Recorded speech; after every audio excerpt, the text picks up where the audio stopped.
The nation had been split after World War II. Communists to the north, the south, a completely different regime. The South, of course, were backed by the United States. The war in Vietnam occurred during the Cold War and is generally viewed as an indirect conflict between the United States and Soviet Union, with each nation and its allies supporting one side. The Vietnam War first started in 1959, 5 years after the division of the country by the Geneva Accords. Vietnam had been split into two, with a communist government in the north under Ho Chi Minh and a democratic government in the south under Ngo Dinh Diem. Ho launched a guerrilla campaign in South Vietnam, led by Viet Cong units, with the goal of uniting the country under communist rule. The United States, seeking to stop the spread of communism, trained the army of the Republic of Vietnam and provided military advisors to help combat the guerrillas. The first US troops entered Vietnam in March 1965. Until 1969, North Vietnam and the United States did most of the fighting. By 1969, the Vietnam War seemed endless, and the United States slowly began to withdraw troops. In January 1973, a ceasefire was arranged. The last US ground troops left Vietnam 2 months later. Despite the treaty, fighting in North and South Vietnam resumed soon afterwards, but US troops did not return. The war officially ended on April 30th, 1975, when South Vietnam surrendered to North Vietnam.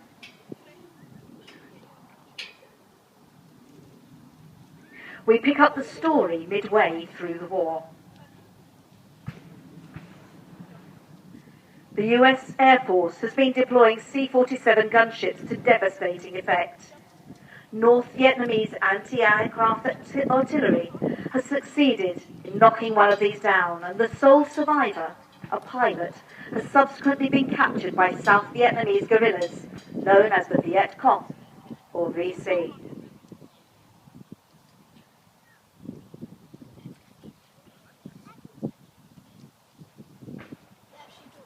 As he is brought along, imagine how this pilot is feeling. He's alone. He has survived the crash. But what future might he have? What is going to happen to him next? He knows his duty. He also knows his fear. He is human. Will he be back in America seeing his family again? They're taking him to a field command area where a radio has been set up to communicate with forward elements of the regular North Vietnamese Army, or NVA. They've been operating in the area.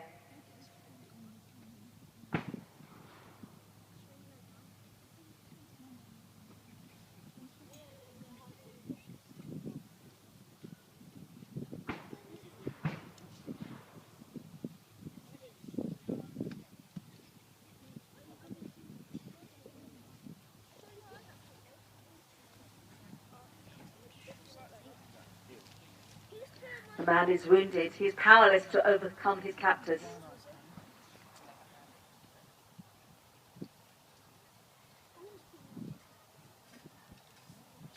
He hopes his messages of distress may have got through.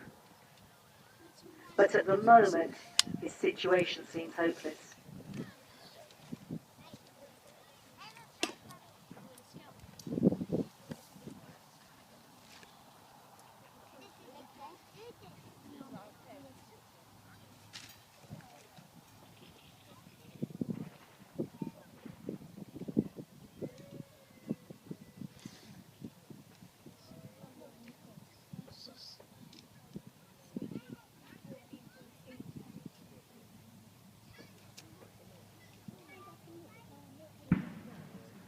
He reaches the radio station, knowing that interrogation will follow.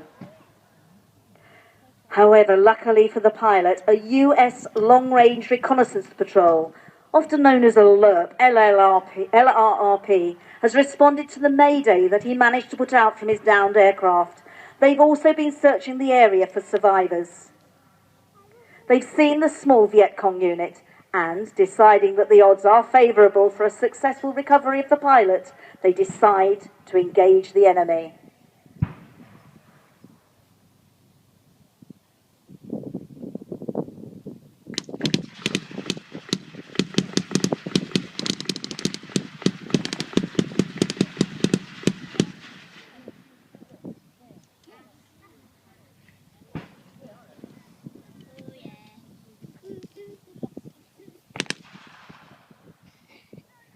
Rapidly, they've overpowered the VC unit, and knowing that the presence of the radio could indicate the Vietnamese reinforcements may be inbound, they rapidly gear up and stress to move out back to their operational base with their wounded and the recovered pilot. Indeed, there is an advance party of the regular North Vietnamese army in the area. These are supported with armour. Whilst enemy tanks were not often encountered by US forces, they were deployed from time to time. And here the NVA are taking advantage of the support from the armour and are moving quickly to engage the alert patrol at close quarters.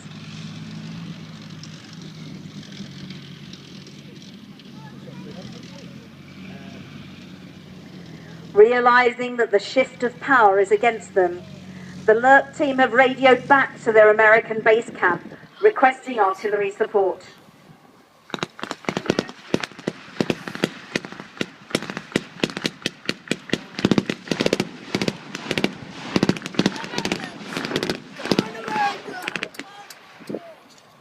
Yes. Are they getting out? They're getting out of that.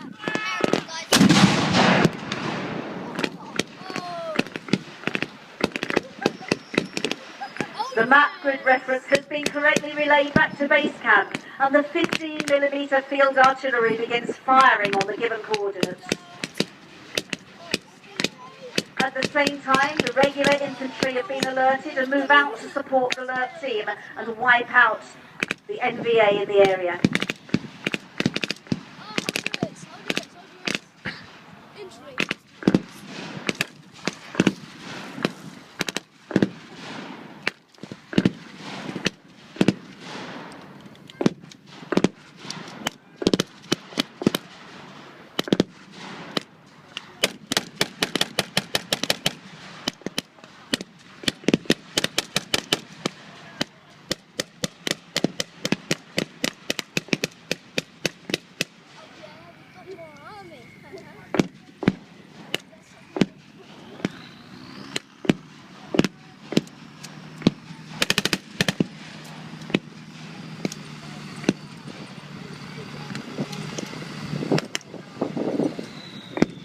Further American infantry arrived to back up the support already on the ground.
With the overwhelming firepower from the US ground forces, the remaining North Vietnamese army are quickly mopped up or fall back to the relative security of jungles and hills.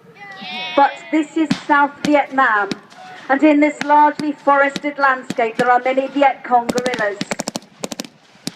They rarely fight in open battlefields, and indeed here, if you look to the trees, ladies and gentlemen, they are there hiding in the jungle, preferring to snipe at the US forces from the tree line. However, they've made one major tactical error. They've not closed rapidly to hand-to-hand fighting range with the US troops. Realizing this error, the ground commander for the American troops has called in one of the US forces' most decisive weapons of war. This is the airstrike. He has marked the position of his own forces with coloured smoke.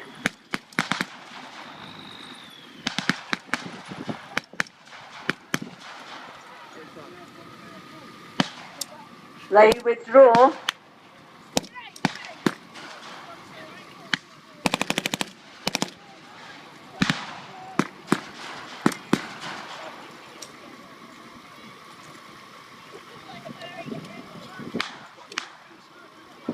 And as the US troops retreat to the safety of their vehicles, the airstrike obliterates the concealed VC forces with a massive napalm strike.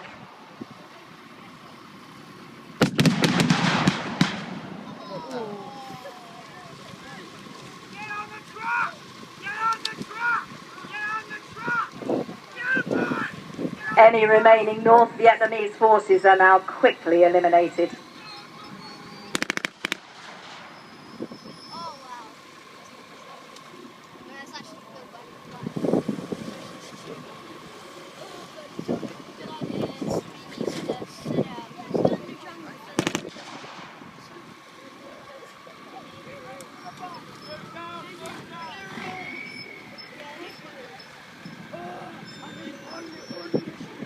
Many battles like this took place until the war officially ended on April 30th, 1975. Unfortunately and unfairly, the people who fought here were treated badly when they returned to the United States, the soldiers who risked their lives to do the fighting. The United States suffered 58,151 deaths during the conflict between 1964 and 1973. There were 153,303 soldiers wounded, and there are still over 2,400 soldiers unaccounted for. Ladies and gentlemen, this battle is now concluded, and as the reenactors gather together for your salute, I'd like to name everyone who took part. We had the 173rd Airborne, Rolling Thunder, AFUN, UK Aircar, Soy and Optor, and in the Woodline, the Suffolks, Home of the Brave, and all the other groups who helped. Thank you very much to our reenactors and to our fire master, who you can see now making his way out into the field. Well done, ladies and gentlemen, and thank you very much to the audience for joining us today. A reenactment of history within the lifetime of many of us.